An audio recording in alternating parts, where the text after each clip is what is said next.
Good morning! Magandang umaga po sa ating lahat. Daily collective reading.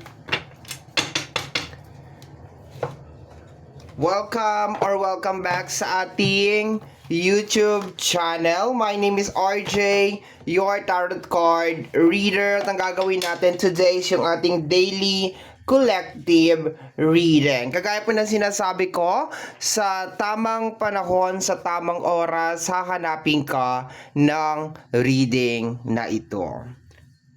Okay. Let me see. Let me see. Cancer tayo today. Cancer. Random card picking. Ang gamit ko ngayon is yung ating customized card or customized oracle. Sometimes, gumagamit tayo ng tarot. Sometimes the black card. Depende yan sa nararamdaman ko. One more. Somewhere down the road. Okay. Random energy checking to ha. As long as Cancer ka, you are welcome sa ating reading. Okay. Nung isang araw may nag-comment, paano kung Chuba Ekla tapos Chuba Ekla? Bakla ka. Ginawa ko nga para sa specific na zodiac sign eh. Tapos gusto mo mag-resonate sa'yo. Hintayin mo yung reading mo. 'Di ba? Pwede, hindi ko naman pinagbabawalan na manood kayo ng hindi ninyo reading. Pero pag hindi ninyo na-guess, huwag kayo magreklamo. Hindi nyo reading eh. 'Di ba? Naintindihan ko naman yung iba, they are hoping na makuha nila yung insides ng mga kung sino man na member of their circle. For example, kaibigan, kapatid, karelasyon. Nagigets ko naman yun. Pero, I do not suggest. 'Di ba? Ay, sorry. Sorry. Nasuntok ko yung natabig ko yung screen. Okay, anyway, let's go na tayo, my dear Cancer. Let me see the light. Tingnan natin. Oh. Ang dami kaagad. Ilan to? 1, 2, 3, 4. Okay, apat na card. We have here, I can see dead people. Okay, I can see dead people. Ibig sabihin, possibly naman that you have this special ability to see dead people. Okay. Protect your energy, protect your personal space. Okay. So, medyo malalim to, Cancer ha. Medyo malalim to. Okay, babawan muna natin. Yung energy. Sometimes, meron mga tao na tinanggal na natin sa buhay natin that they have to be, ibig sabihin, kailangan wala na talaga sila. Okay? Kasi ibig sabihin, hindi nag-work eh. Hindi nag-work, hindi healthy sa energy mo, hindi healthy sa personal space mo. That's why, okay, ayoko siyang i-close na as in sa usapin lang na spiritual na as in patay. Okay. So, this is probably an energy then, my dear, na mga tao or energy na hindi nag-work out sa'yo, na hindi nag-serve sa'yo, and as of this moment, naaalala mo sila. Always remember that kaya sila nawala sa buhay mo because probably they are invading your privacy. They are invading your personal space. Hindi sila healthy. They are toxic to your life, kaya sila nawala. Although yes, maraming mga good memories na pwedeng hawakan natin and i-keep natin. Pero if a certain person is not healthy, ibig sabihin hindi healthy, hindi nagmamatch yung gusto mong mangyari sa gusto niya mangyari, hindi mo nagugustuhan yung energy niya, this is the time to cut them off. Okay, dun tayo sa malalim na part. Kung ikaw ay practitioner, if you are watching this, be careful ka pag nakikipag-contact ka. If you are in a practitioner sa usapin ng spiritual, be careful ka this one. Be careful. Lately ba you're getting sick? Lately ba you're getting sick? Kasi if you're getting sick, there is some negative energy around you. Okay? Sabi ko nga sa tamang panahon, sa tamang oras, hahanapin ka ng reading na to. If napanood mo tong reading na to, take this seriously. Especially kung nararamdaman mo that you getting weak, that you are getting sick, ibig sabihin, nag-entertain ka. You let somebody enter sa personal space mo na dapat hindi. Okay? This is the time. You have to protect your energy, protect your space. Mag-cleansing ka as of this moment. Okay? May nakapasok. You see dead people, it's okay kung pamilyar ka sa kanila. Pero kung hindi ka pamilyar sa kanila, or they are just deceiving you, nagpapanggap sila na somebody that you know, delikado yan.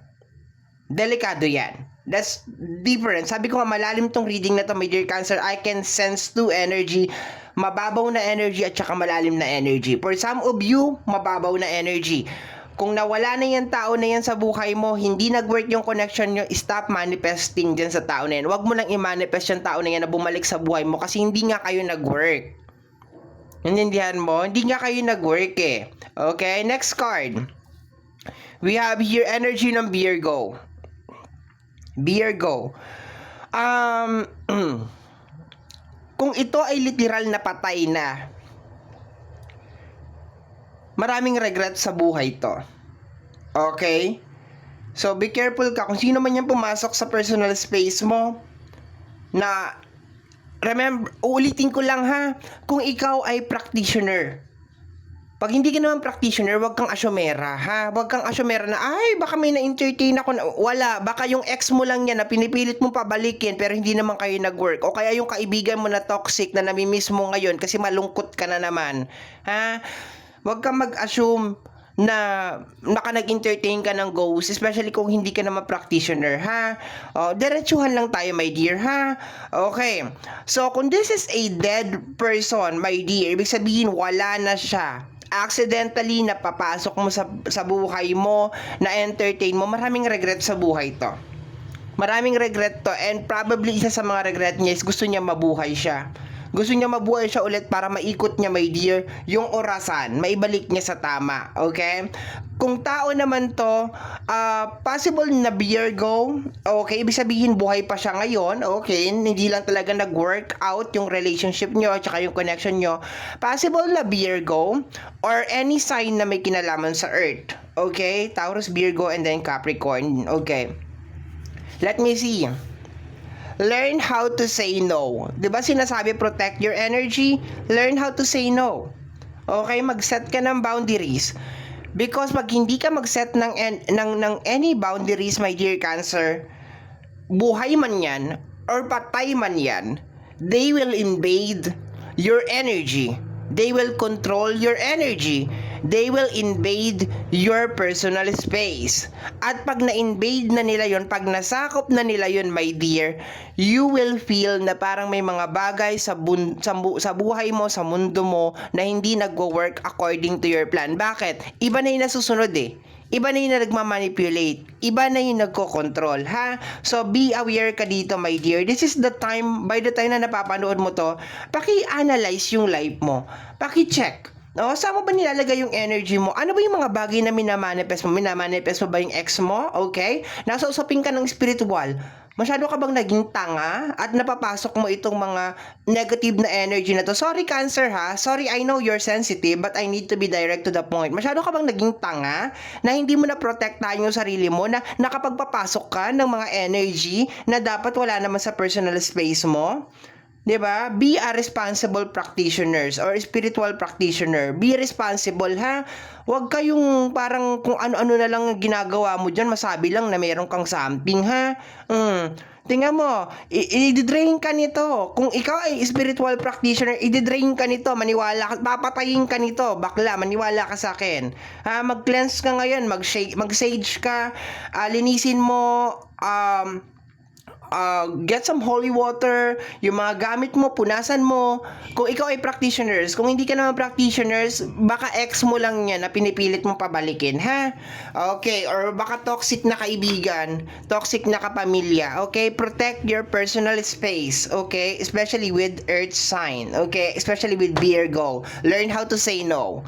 Okay, let me see. Cancer. Last 4 cards tayo. Last 4 cards para sa iyo, my dear Cancer. We have here, your biggest enemy is your uncontrolled mind. Correct?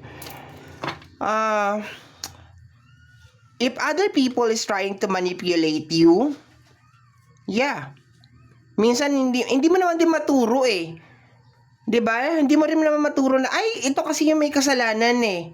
So this is the time, my dear Cancer, na hello, Cancer. Ikaw pa ba yan?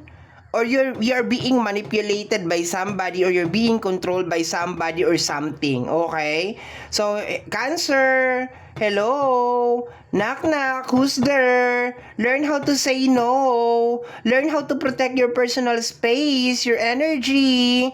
Okay, learn how to say na I do not entertain this energy. Learn how to say na I do not tolerate this kind of energy. Maglagay ka ng mga pader, ng mga proteksyon, ng mga boundaries sa buhay man yan or sa patay. Hindi yung para kang bukas na karinderya, everybody can in and out sa life mo. Tapos sa bandang huli, pag nagme-mess up na yung buhay mo, isisisi mo kay ganito, isisisi mo sa ganyan, samantalang buhay mo naman yan. Ha?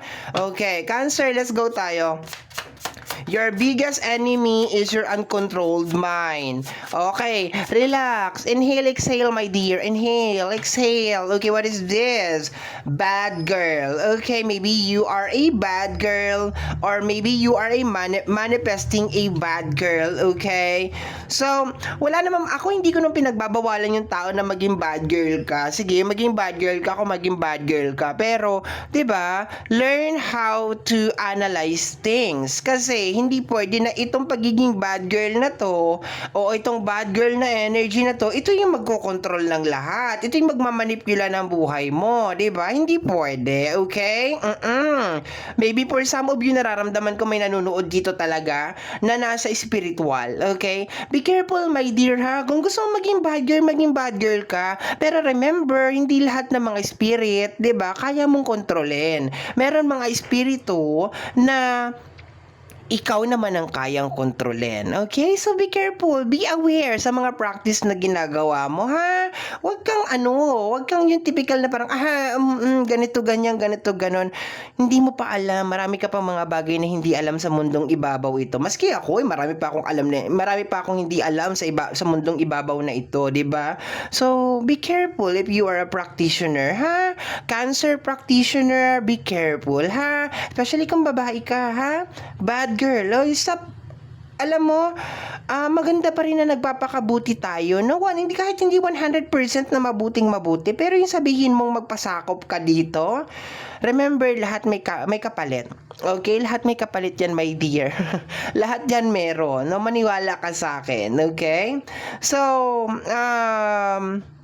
sabi ko nga, lately parang nagiging weak ka or nagkakasakit ka or parang may mga bagay na parang inaalat-alat, 'di ba? It's time to cleanse. Cleanse your personal space. Cleanse your energy, my dear, okay? So, maybe naman you are manifesting a bad girl, okay? A best friend, family member, or ex, 'di ba? Well, learn how to control itong energy na to, okay? So, let me see, my dear Cancer. Kasi yung tema ng reading natin today is pang ano siya, alam mo yung pang spiritual. Okay, somebody na may alam sa spiritual pero parang na-overpower na, 'di ba? We have here lihim na galit. Okay, may lihim na galit ka ba? Ikaw kung alam mo wala namang tao na walang galit sa puso. Lahat 'yan meron. Pero you need to be parang may red light, caution, warning, okay? Kung nasa usapin ka ng spiritual, okay? Hindi pwede naman na igyang galit mo na yan, okay? Okay, natatawa lang ako kasi galing ako dito, okay? You need to be, depende na lang kung nasa kabilang side ka, di kung gusto mo talaga maging bad girl, go. Pero sabi ko nga sa'yo, lahat yan may catch, lahat yan may consequence, lahat yan may something, ha? So, lihim na galit. Itong galit, no, itong galit, my dear, this is the time, sabi ko nga, this is the time na mag-sage ka, teka lang, mag-purify ka, my dear, okay, nasamid ako ng sarili kong laway, pinag-usapan ako ng mga chismosa, pangalan nito, mag-sage ka, mag-cleansing ka, clean your heart, okay, clean your heart. Itong galit na to, kung meron man lihim na galit, okay, try to stay away from this, okay? Galit, anything na may kinalaman sa galit, okay? Let me see, my dear, let me see.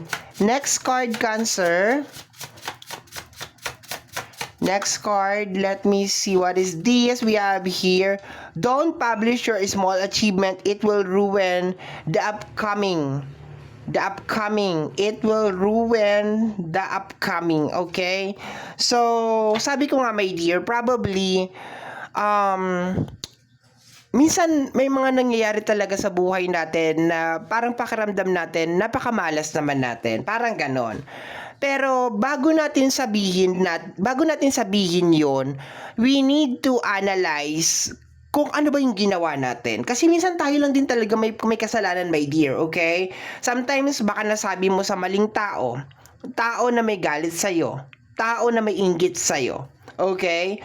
Or maybe you are practicing something na medyo naging out of control, okay? So, this is the time, my dear Cancer, na isipin mo na mabuti, ano bang ginawa mo? What did you do? Kasi definitely sinasabi dito, my dear, na kung ano man ang nangyayari sa buhay mo ngayon, kasalanan mo. Is probably baka nagmanifest ka ng energy na dapat wala naman sa energy mo. It really doesn't matter kung buhay man yan or patay man yan.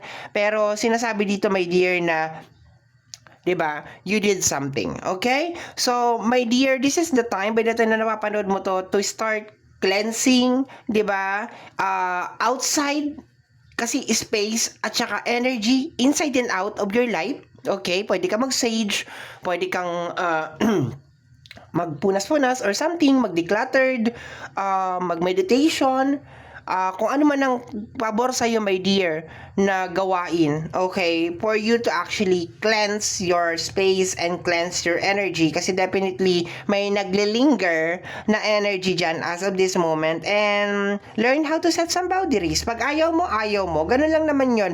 And be firm. Pag nagsabi ka ng no, learn how to say no. Be firm dun sa no mo. Hindi yung typical na parang may doubt ka pa, 'di ba? As long as hindi nagmamatch sa, hindi pumapasok sa panlasa mo yung isang bagay, learn how to say no. Maglagay ka kaagad ng boundaries, okay?